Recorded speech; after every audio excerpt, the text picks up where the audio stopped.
Assalamu alaikum wa rahmatullahi wa barakatuhu. Yauwa a yanzu za mu nuna yadda za ka yi withdraw ɗin wannan kuɗinka na health bayan ka gama yin referral. Ka samu an tutturo maka da lambobin da ka yi referral ka tara su. Yauwa yanzu za ka taho. Yanzu za ka ga faɗa duk mutum ɗaya 200 ne. Idan ka nemo mutane 50 ga abin da za su baka. Idan ka nemo mutane 100 ga abin da za su baka. Yanzu za mu taho ƙasa. Insha Allah yanzu za mu taho for example da suka bayar account number ta office phone number ka kenan.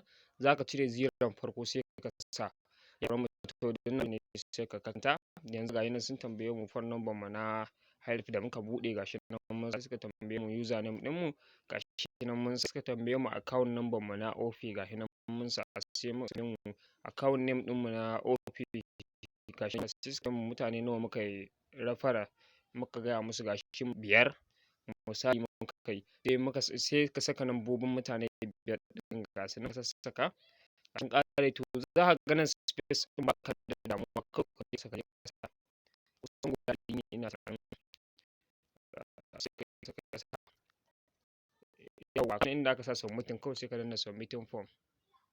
Kana danna submitting form shikenan ya riga ya yi submitting insha Allah za ka ji an turo maka nan da bayan 24 hours in Allah ya yarda.